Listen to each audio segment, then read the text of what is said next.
Bienvenidos a la clase 8 de la materia Moneda, Créditos y Bancos. Esta es la primera clase, luego del primer parcial, y es parte, digamos, de un bloque un poco más agotado, de temáticas un poco más particulares y más acotadas que la primera parte de la materia, en donde vimos algo más general, profundizamos demanda monetaria, oferta monetaria, y tratamos de trabajar los dos conceptos o los dos grandes bloques a través de lo que se entendió como un equilibrio general. Bueno, en esta temática, o en este bloque, o en esta segunda parte de la materia, vamos a comenzar, o vamos a trabajar temáticas un poco más particulares. Bien, la clase número 8, va a consistir básicamente en qué se entiende por conceptos como las finanzas funcionales y la teoría monetaria moderna. Bien, en donde básicamente vamos a tratar de explicar esta teoría o esta escuela, eh, haciendo foco básicamente en conceptos que nos interesan o conceptos que podemos relacionar con la materia, tales como el dinero, el tipo de cambio y política fiscal entendida desde el punto de vista de la deuda o de emisión de deuda. Bien, son todos conceptos que más o menos ya trabajamos, ya estuvimos explicando, y vamos a tratar de relacionarlos mediante esta escuela o esta teoría o este enfoque. Bien, les adelanto, es un enfoque relativamente nuevo, bien, por lo menos la teoría monetaria moderna.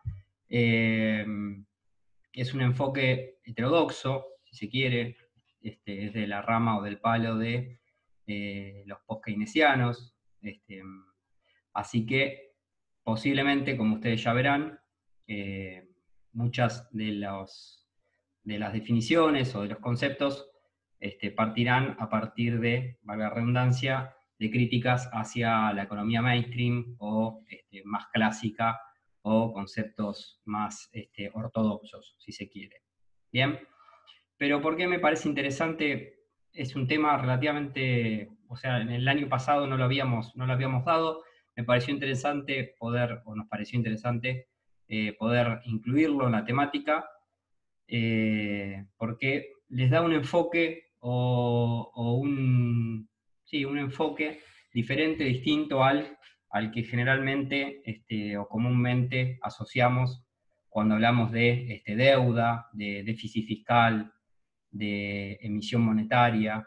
Bien, todos esos conceptos generalmente, y lo normal es, bueno, asociar a déficit, a emisión monetaria, asociamos rápidamente a inflación, a algo per se malo.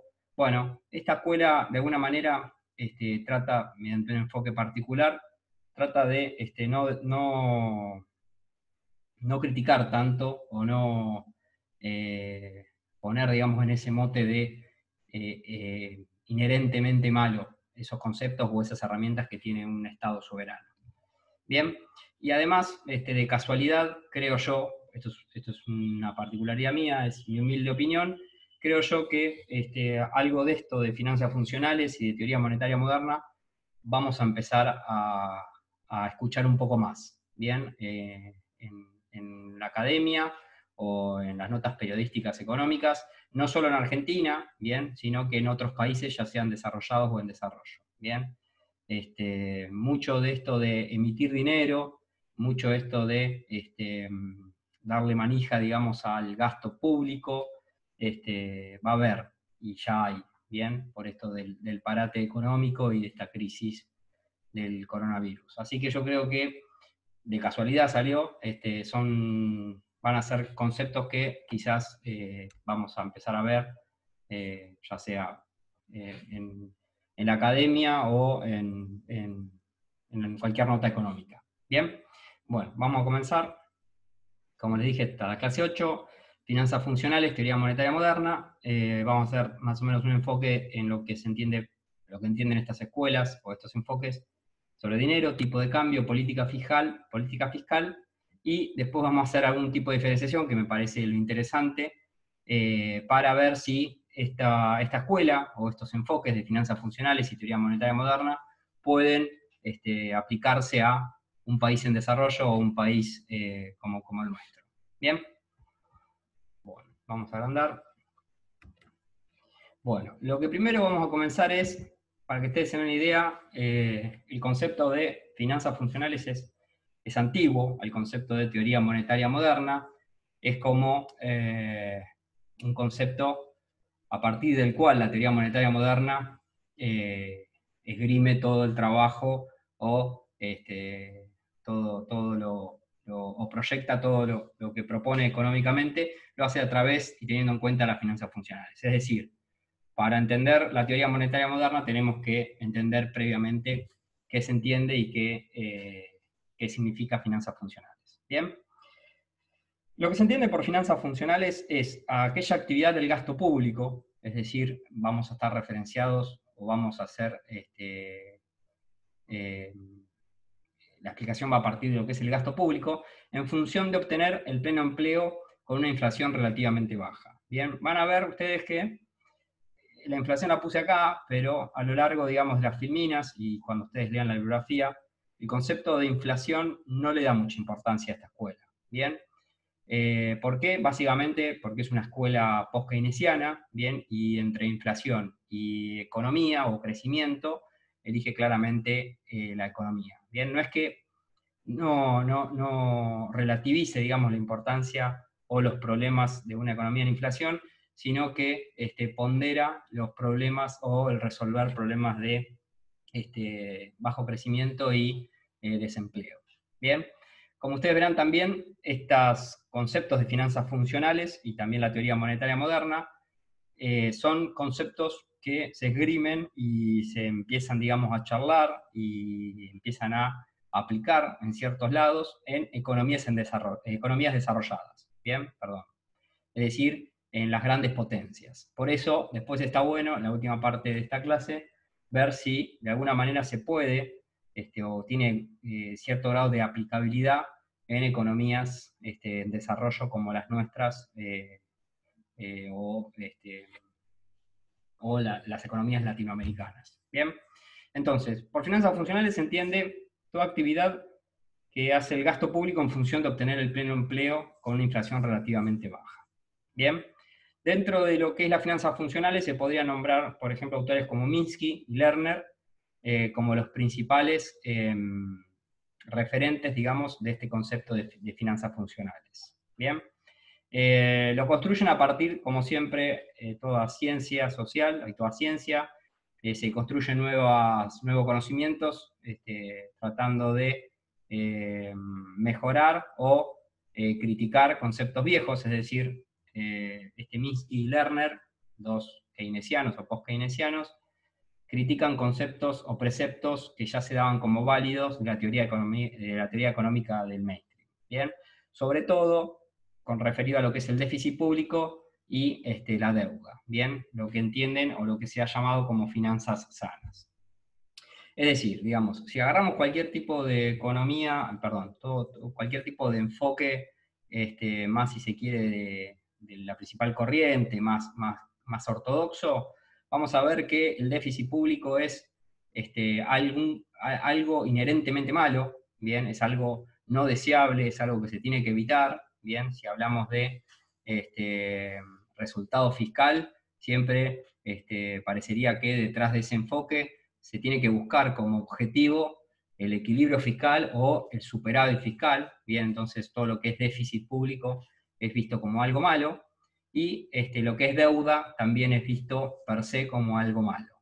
Bien, esto es lo que se denomina dentro de esta rama económica ortodoxa el concepto de finanzas sanas. Bueno, llegan estos muchachos y dicen, bueno, muchas veces per se o naturalmente el déficit público no es malo tener déficit público, ¿bien? O no debería tenerse como un objetivo tener superávit público o equilibrio en las cuentas, ¿bien? Sino que debería ser un instrumento. Y también con el tema de la deuda, ¿bien? Per se la deuda o endeudarse no es malo, ¿bien? Por lo menos en algún tipo de moneda. Depende también si se utiliza como instrumento de qué para un determinado objetivo. ¿Bien? Por eso es como que es interesante esta mirada, porque es bastante chocante con respecto a lo que el sentido común económico o las principales corrientes económicas ortodoxas ya definen como una verdad absoluta. ¿Bien? Para el que no leyó, Minsky me parece súper interesante, es bastante antiguo, pero todo lo que es inestabilidad financiera, todo lo que es, por ejemplo, la crisis subprime de las hipotecas del 2008, se escuchaba Minsky por todos lados, así que el que no leyó algo de Minsky, le recomiendo leerlo. Y Lerner también es interesante, hay muchos estudios de Lerner, o por lo menos yo recuerdo de haber leído estudios sobre comercio exterior, bien, sobre elasticidad del comercio exterior, pero también es muy interesante escucharlo o leerlo, siempre dentro de un enfoque heterodoxo, bien, o keynesiano. Entonces, bueno, relacionado a esto, dentro de lo que se entiende como finanzas funcionales, se entiende a que los superávit o déficits públicos, es decir, el resultado fiscal del Estado, son instrumentos, bien, y nunca objetivos en sí mismos. Es decir, critican la idea de decir, bueno, el Estado tiene que buscar un superávit fiscal, bien, eso sería como un objetivo. Y ellos dicen, no, bueno, no se tiene que tomar como un objetivo que haya un déficit o un superávit fiscal, sino como un instrumento o como una consecuencia de buscar un objetivo superior, ¿bien? Y ese objetivo superior, estos autores y esta escuela lo referencian a tener esto, a tener un pleno empleo, a tener un mayor nivel de actividad, a tener un crecimiento y un desarrollo económico, ¿bien? Entonces, no idolatran, digamos, este concepto de resultado fiscal, sino que lo toman como un simple instrumento en pos de conseguir un objetivo superador. Bien, entonces, siguiendo esto que nombramos recién, los aumentos del déficit público o la deuda en moneda local, bien, y es importante la aclaración de la deuda, pero en moneda local, es decir, en moneda doméstica, en la moneda donde el Estado es el que tiene el poder monopólico de emisión, no representan una situación de quebranto para el Estado. ¿Bien? Siempre existe la posibilidad de emitir moneda local a discreción o el famoso roleo o rolear la deuda en moneda local. ¿Bien? Y acá es clave también. Es clave que entienden al déficit público como algo que, si sucede, bien, y si crece el déficit público, no lo ven como algo súper malo, como algo que te va a llevar a la ruina como país, sino que si ese déficit público es producto de un mayor gasto público para tener como objetivo un mayor nivel de crecimiento y un menor nivel de desempleo, no le preocupa. ¿Bien? Que haya déficit público o que crezca el déficit público, no les preocupa o no tienen tanta importancia como para los autores más ortodoxos o del mainstream. ¿Bien? Y en relación a si aumenta el déficit público y aumenta la deuda en moneda local, es decir, que aumenta la deuda que toma el Estado en la moneda en la cual es emisor, tampoco los preocupa. ¿Bien? ¿Y por qué? Porque básicamente, en el peor de los casos y como última opción, siempre tiene la posibilidad de poder emitir moneda local. ¿Bien? Siempre tiene un banco central que puede ayudar al Tesoro mediante emisión de moneda. ¿Bien? Entonces, eso no lo ven como algo malo. Siempre y cuando, nuevamente, esté detrás de un objetivo de un mayor gasto público en pos de mayor crecimiento y desarrollo económico y menor desempleo. ¿Bien? Entonces, tira por la borda conceptos que a priori o desde el sentido común parecen ser malos o algo malo naturalmente, como el déficit público, como la deuda en moneda local. En sí no son malos, sino que hay que contextualizarlos a ver por qué se desarrolla ese déficit público o ese aumento de deuda en moneda local. ¿Bien?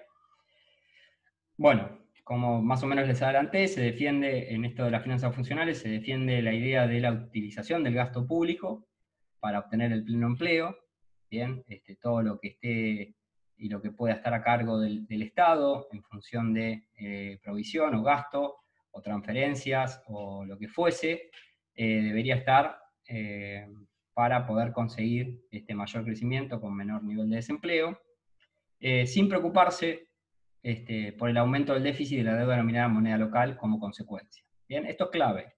Bien, esto es clave y es totalmente diferente a una escuela ortodoxa o mainstream, bien, en donde el gasto público parecería ser algo, en algunos sentidos y en los mayores sentidos malos, en donde buscan un Estado lo más chico posible, que interfiera lo menos posible a la economía o al sector privado. Bueno, acá no, acá están abogando por un Estado fuerte, presente, a través de un gasto público importante, que motorice al producto y, como consecuencia, al nivel de empleo de la economía. Bien, sin preocuparse tanto por la consecuencia de ese mayor gasto público, que no es otra cosa que el déficit fiscal o la deuda nominada en moneda local. Bien, y bueno, esta es la conclusión más fuerte, si se quiere, en donde dice que un Estado soberano no puede quedarse sin dinero. Y si ustedes lo piensan, es así, ¿bien? Algunos consideran más, otros consideran menos, a uno le parecerá más chocante o menos chocante, pero la realidad es que un Estado soberano, y cuando hablo de soberano hablo de un país que tiene su propia moneda, mala, buena, lo que fuese, más fuerte, más débil, pero no puede quedarse sin dinero, ¿bien? El gobierno, o cualquier gobierno, enfrenta muchas restricciones, de las que fuese, restricciones de capacidad, restricciones tecnológicas, restricciones de recursos humanos, de recursos naturales, geográficos, lo que fuese, pero dentro de esas restricciones no existiría esta restricción financiera. ¿Bien? ¿Por qué? Porque la moneda local nunca se termina. El propio Estado es su emisor. ¿Se comprende? Digo, parece chocante, parece medio talibán la definición esta, o muy chocante, pero en sí es una realidad. Bien, filosóficamente, el Estado, un Estado soberano que pueda emitir su moneda nunca puede quedarse sin dinero, es decir, nunca puede quebrar si tiene deudas en moneda local. Bien. Entonces, a partir de eso es que critican la típica analogía para explicar la macroeconomía de un país con la economía del hogar. Bien, esto seguramente lo han leído, lo han escuchado, en donde salen economistas o hay notas en donde te dicen, bueno, como Estado tenés que gastar lo que tenés como ingreso, así como yo manejo la economía de mi hogar, bien, en donde se consume como máximo lo que puedo financiar, lo que tengo en mi ingreso y lo que me permite mi tarjeta de crédito, si se quiere. Bueno, esto es una analogía, por lo menos mi punto de vista, discrecionalmente utilizada para mal, ¿bien? Pero claramente no se cumple, y eso sí es objetivo.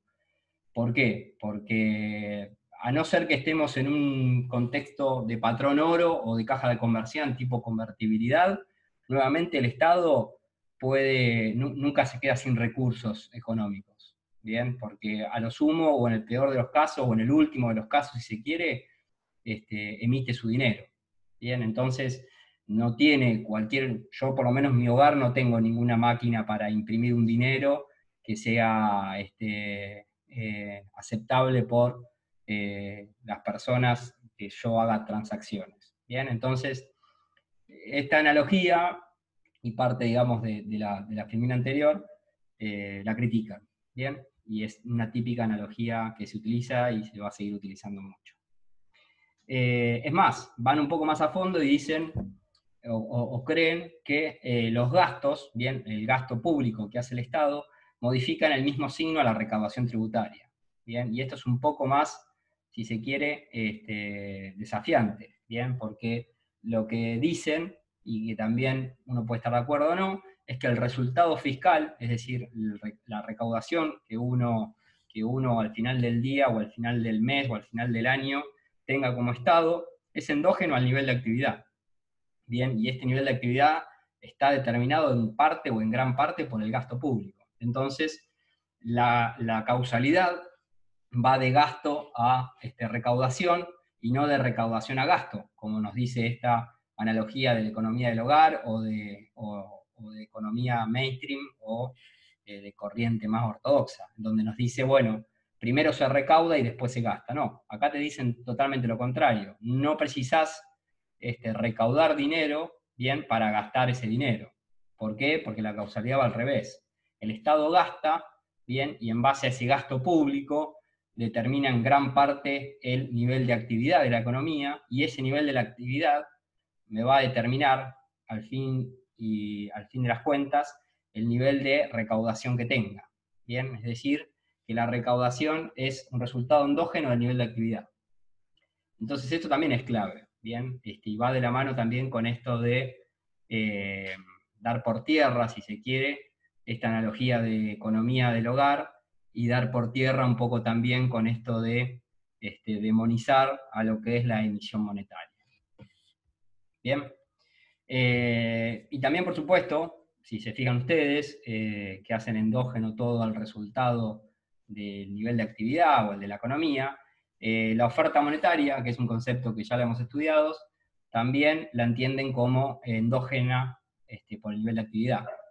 ¿Bien? Y esto es parecido a el enfoque heterodoxo de oferta monetaria endógena, que lo hacíamos endógeno a las decisiones de los bancos comerciales, y no tanto como una política del Banco Central de determinar la cantidad de dinero de la economía o no. ¿Bien? Que la economía, la cantidad de dinero en la economía básicamente la define el nivel de actividad de la economía. ¿Bien? El nivel de actividad es el que te dice o te pide cierta cantidad de dinero o no. ¿Bien? Entonces también va un poco de la mano con algo parecido a lo que ya vimos de oferta monetaria endógena. Bien, hasta acá las ideas que están detrás de las finanzas funcionales. Bien, de vuelta, si uno habla de finanzas funcionales, habla de, o tiene que asociar a cualquier actividad que tenga el gasto público para conseguir un nivel de economía determinado y con un bajo nivel de desempleo. Bien, bueno, este concepto es bastante, si se quiere, finanzas funcionales, es un concepto bastante más antiguo que esta teoría monetaria moderna. Bien, que esta teoría monetaria moderna se inscribe también dentro de lo que se denominó estas finanzas funcionales, es decir, parte, digamos, de esas concepciones o esos conceptos que tomaban las finanzas funcionales, y es también una escuela derivada de muchos post-keynesianos y un movimiento político conectado con ideas más progresistas. Bien, sobre todo, y esto es importante, en los países desarrollados. Bien, y acá aparece un señor, que algunos quizá lo conocen o no, es menos conocido que Minsky o que Lerner, por lo menos con un poquito menos de historia, es Randall Gray, ¿bien? Que fue un discípulo de Minsky. Minsky fue, digamos, su tutor, ¿bien? En su doctorado y demás, en donde lo pueden, o se puede de alguna manera, todo concepto, o cuando escuchen hablar o escribir algo sobre Randall Gray básicamente posiblemente sea sobre teoría monetaria moderna, ¿bien? O sobre los conceptos que dan en esta teoría monetaria moderna. ¿Bien? Y básicamente lo que hace esta teoría monetaria moderna es elaborar una teoría, o tratar de elaborar una teoría, sobre variables claves como el dinero, el tipo de cambio y la política fiscal, que son las que vimos al principio de la clase, bien, en donde vamos a hacer foco. Cuando hablamos de política fiscal, hablamos de gasto público y déficit fiscal, que permitan de alguna manera generar políticas económicas que sirvan para superar el bajo crecimiento del desempleo. Fíjense que en sí lo que está tratando de hacer esta teoría monetaria moderna es lo mismo que se propone las finanzas funcionales. ¿Bien? Es decir, a través del Estado, ¿bien? Las finanzas funcionales es a través del gasto público, ver cómo se puede generar políticas económicas que sirvan para superar el bajo crecimiento o aumentar el producto, y con ello bajar el desempleo o aumentar el nivel de empleo. Bien, es exactamente lo mismo. Con la particularidad que ya la teoría monetaria moderna trata de incluir algunos conceptos más, bien, como el dinero, el tipo de cambio y la política fiscal. En cuanto al dinero, el papel es también diferente al papel convencional o que se le da al dinero cuando se define. Bien, en algún momento hemos definido el dinero, ustedes o en demanda o en oferta o en las dos, en donde se puede hablar de dinero como cualquier bien que tenga aceptación, digamos, en la economía y que cumpla con determinadas funciones. Bueno, esta escuela o esta teoría no hace todo esa explicación o esa definición del dinero, sino que entiende el papel del dinero como algo distinto a eso. Y entiende el origen del mismo a través de lo que se denominó contrato de deudas. ¿Bien? Y dentro de lo que es contrato de deudas, con particular importancia, lo que es deuda tributaria. ¿Bien?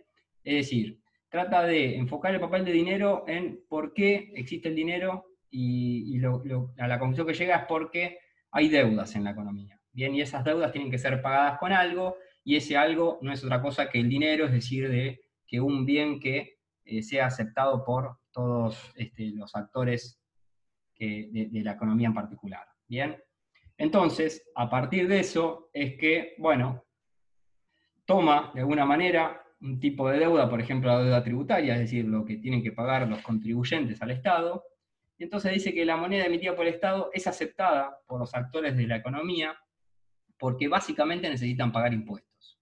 ¿Bien? Además, por supuesto, de hacerse de liquidez que le permita cumplir con todas las otras funciones que tiene el dinero que sí serían las convencionales, ¿no? Pero acá lo distinto y lo novedoso es que dice que el dinero o la moneda emitida por el Estado es aceptada en gran parte porque necesitan pagar impuestos, y esos impuestos se pagan con ese dinero emitido por el Estado, no con otra cosa. Entonces, a partir de que los impuestos, de que la existencia de impuestos de alguna manera me convalida la emisión monetaria que tengo del dinero que puedo emitir como Estado, es que son importantes los impuestos, ¿bien?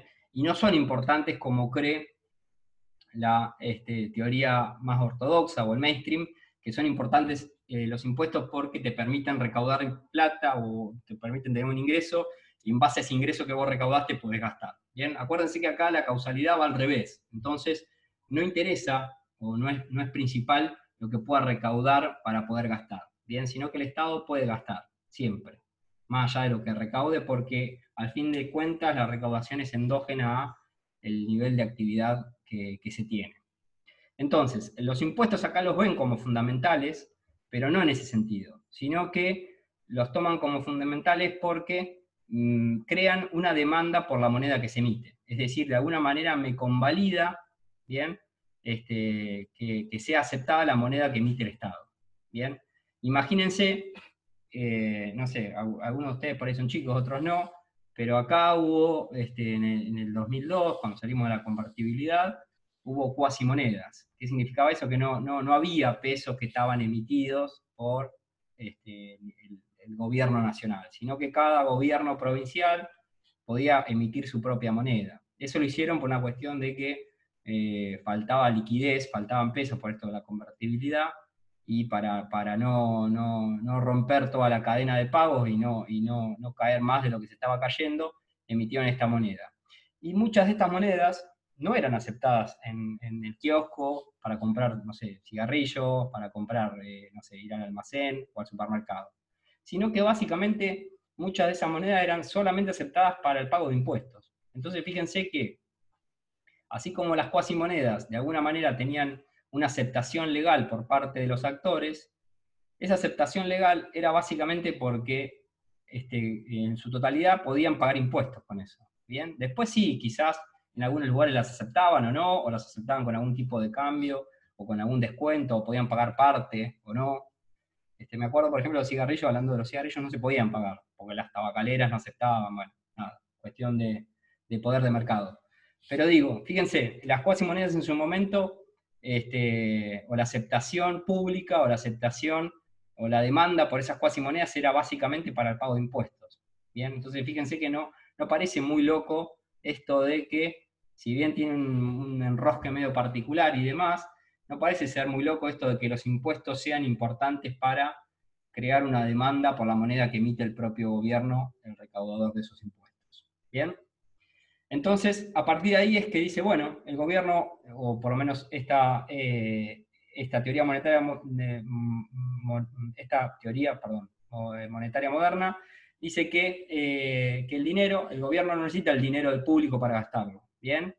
Porque antes que ello, el público necesita el dinero del gobierno para pagar impuestos, ¿bien? Es decir, que de vuelta, la causalidad no es primero recaudo como Estado y después gasto. Bien, el Estado puede gastar en lo que fuese y parecería ser, según esta teoría, que no tiene ningún tipo de restricción de política fiscal o de gasto público. Bien, porque en el peor de los casos tiene la emisión monetaria. Y esa emisión monetaria o ese dinero que se emite sí tiene aceptación en el público por esto de que existen impuestos.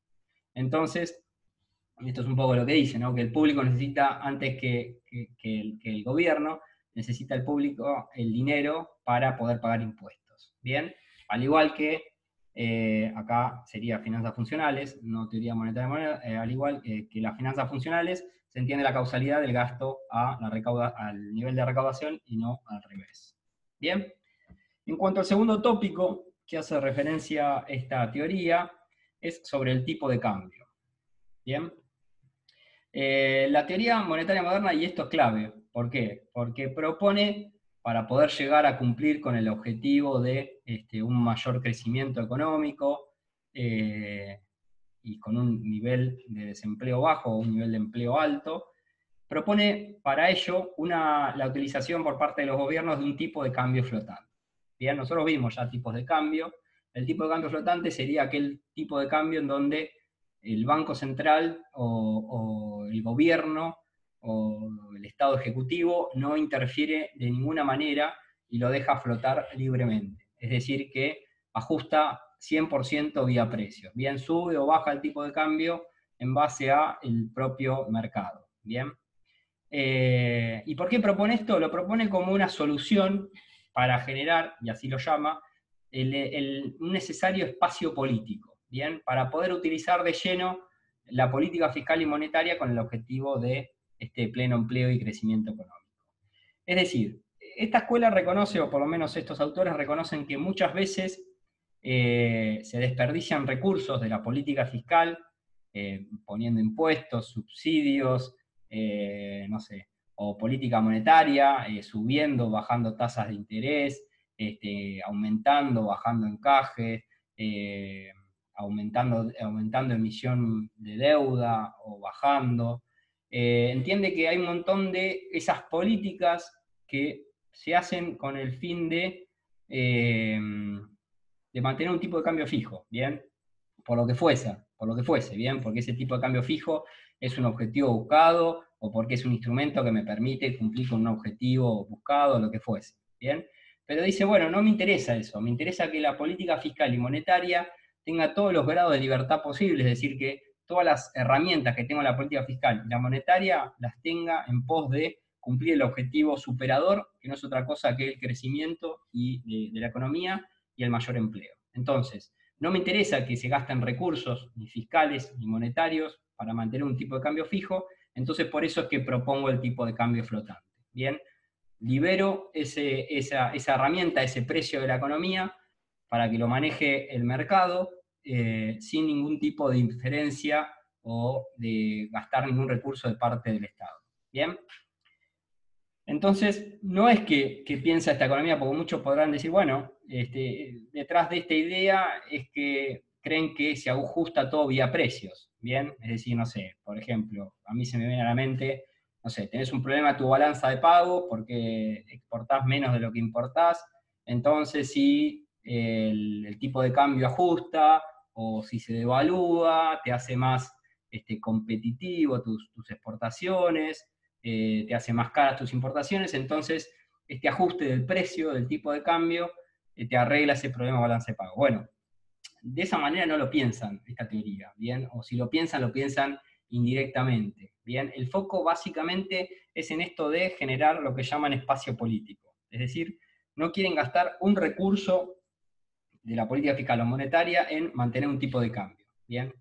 Entonces quieren toda esa batería de recursos que tiene la política fiscal y monetaria, ponerla mediante principalmente el gasto público para poder generar un crecimiento y con ello un nivel de empleo alto o un nivel de desempleo bajo.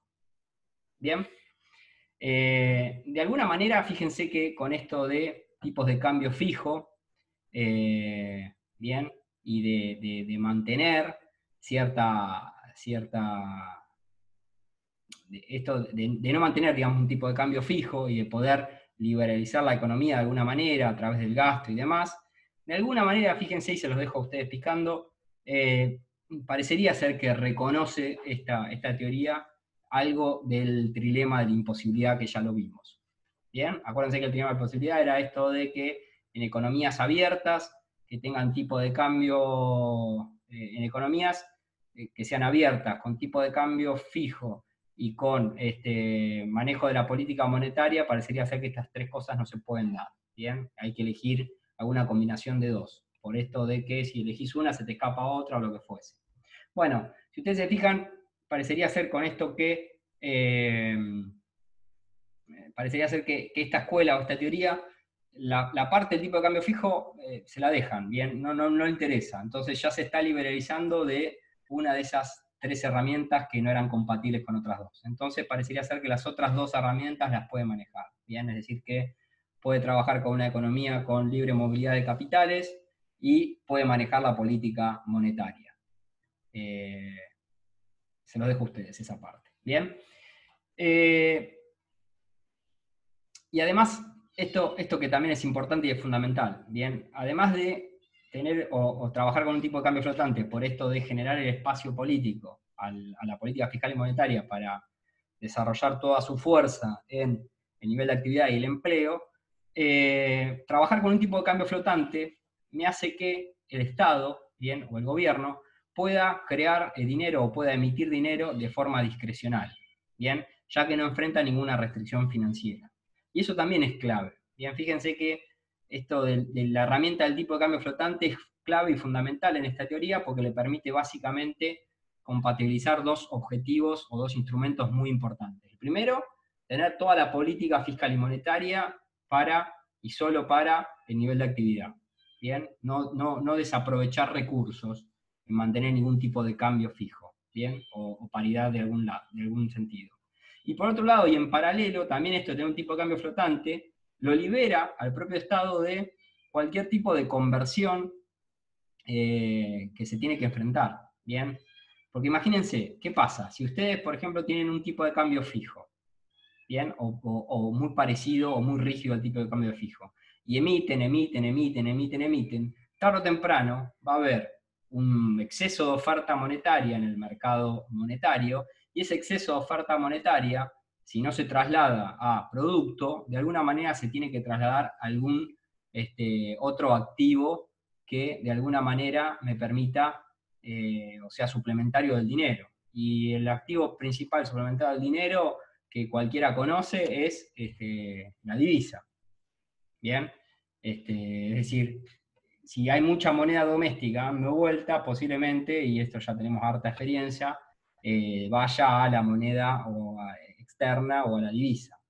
Bien, en criollo, si hay muchos pesos dando vuelta, van al dólar. Y eso es un problema si queremos mantener un tipo de cambio fijo.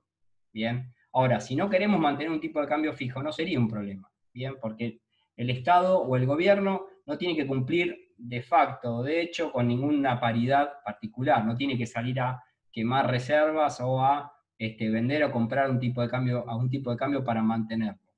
¿Se comprende? Y eso es clave.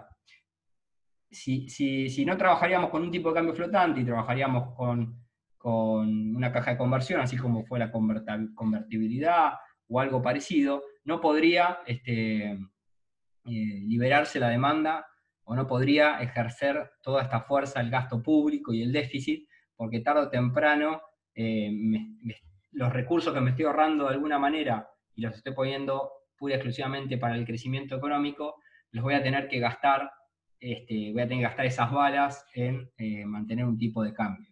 ¿Bien? Entonces, es clave. El tipo de cambio flotante es clave porque me permite cumplir con dos objetivos fundamentales. Por un lado, no tener ningún tipo de restricción financiera, ningún tipo de convertibilidad, y por otro lado, de generar este espacio político en la política monetaria y fiscal. ¿Bien? Y por último, la teoría monetaria moderna, bueno, por último no, ya más o menos vimos que defiende un mayor gasto público, es decir, un déficit público, un enfoque tributario redistributivo y contracíclico, ¿bien? Para generar un mayor producto y consecuentemente llegar al pleno empleo. Este párrafo o este ítem es básicamente keynesiano, ¿bien? Recuerden de vuelta que el objetivo de esta teoría es generar un mayor nivel de empleo a través de un mayor nivel de actividad. Bien, ese es el problema que tiene esta economía, o la economía, según esta teoría monetaria moderna. Bien, que tiene un nivel de desempleo alto o un nivel de actividad bajo. Bien, entonces tiene que hacer algo o crear algún tipo de batería de políticas que le permitan aumentar el nivel de la producción y consecuentemente el nivel de empleo.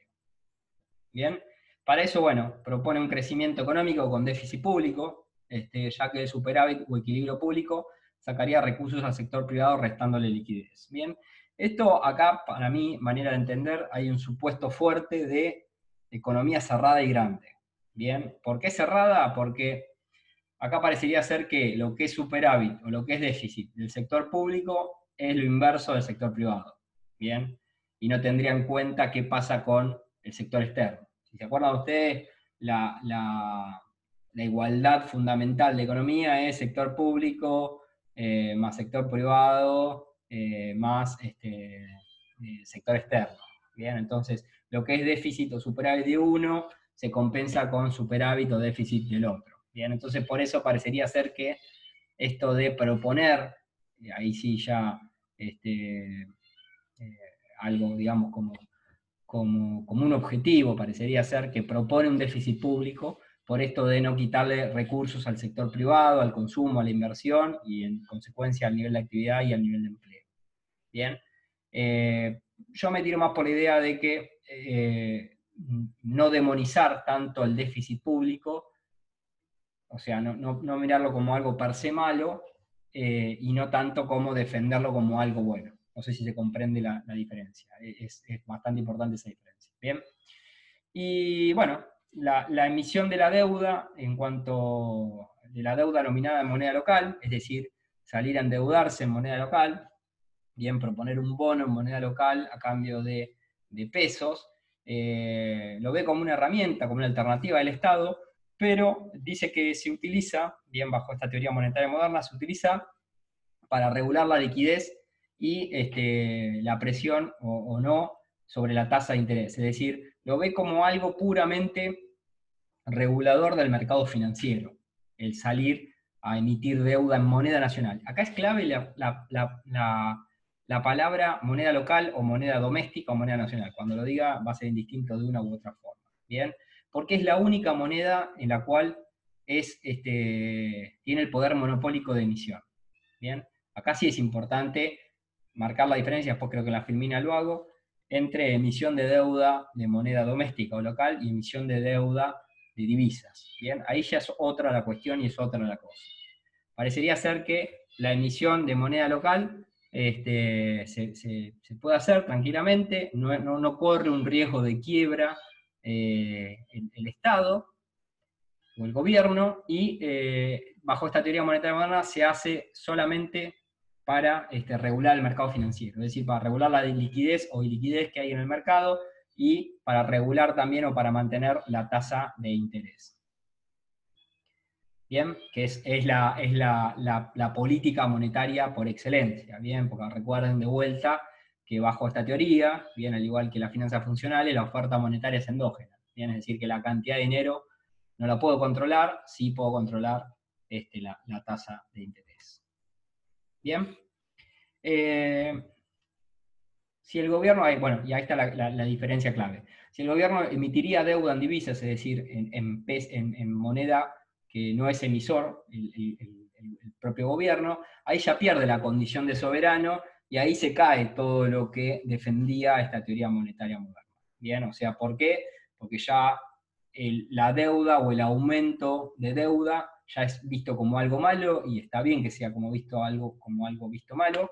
¿Por qué? Porque ya ahí empieza a haber riesgo de quiebre y empieza a haber una restricción financiera. Bien, no con facilidad puede rolear la deuda, tomar más deuda para pagar deuda. Bien, y si no, pregúntenos a nosotros en este momento, o desde Macri, que directamente pusimos, digamos, empezamos a trabajar este concepto muy novedoso y muy moderno que se llama reperfilamiento. Bien. Así, teniendo en cuenta esto de la emisión de deuda, que sirve para regular el mercado financiero, la política fiscal es, en fin, o al fin y al cabo, es la política fiscal la que determina el monto de moneda local nueva emitida. Bien, es decir, lo que yo quiera gastar, o en qué quiera gastar, cuánto quiera gastar como gobierno en política fiscal, es decir, en gasto público, me va a determinar cuánto tengo que salir a emitir de esa moneda local para financiar ese gasto público. ¿Bien?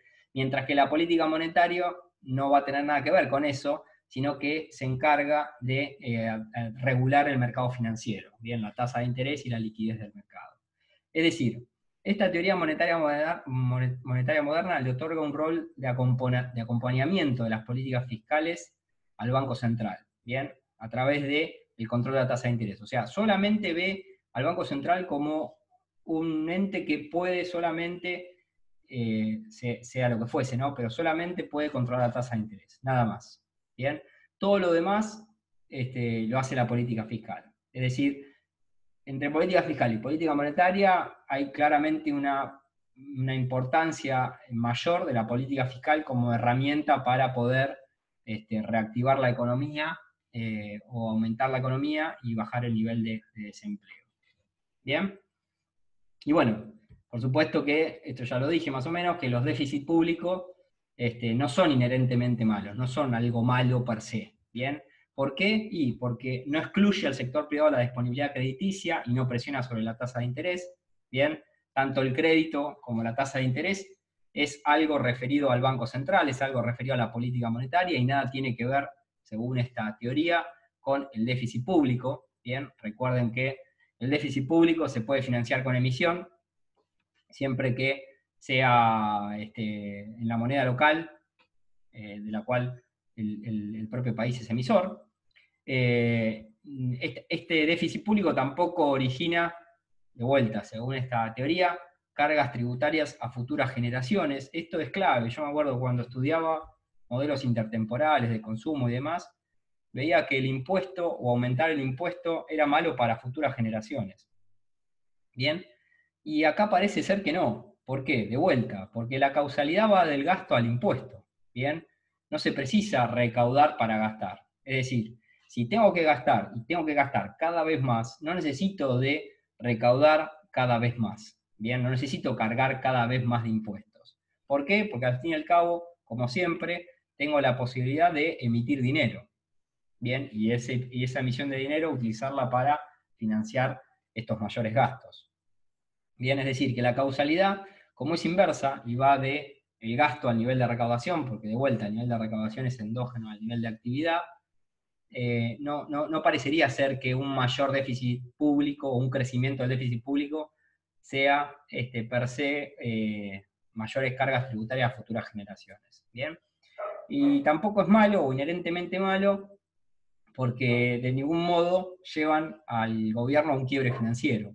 Bien, de vuelta es esto, por esto de que se trabaja con un tipo de cambio flotante, no tengo que cumplir con ninguna caja de conversión, no tengo que gastar recursos o reservas tratando de mantener un tipo de cambio particular. Entonces, puedo emitir sin ninguna particularidad, o a discreción, mejor dicho, para poder financiar este déficit público en crecimiento sin ningún problema. Entonces, esto es clave, ¿bien? De vuelta, muchos de ustedes están diciendo cualquier cosa, es posible que digan eso y es lo lógico porque mucha de la teoría que aprendimos, o mucho de lo que más hay, o de lo que más se publica, o de lo que se frecuenta más como sentido común de la economía, nos dice que el déficit público es malo, siempre es malo, la deuda en moneda local es mala, es siempre mala, que se tiene que tener como objetivo un equilibrio fiscal o un superávit fiscal, que es deseable un superávit fiscal. Bueno, acá te está tirando un poco por la borda esos conceptos que parecerían ser pilares básicos de cualquier economista, sea cual sea la formación. ¿Bien?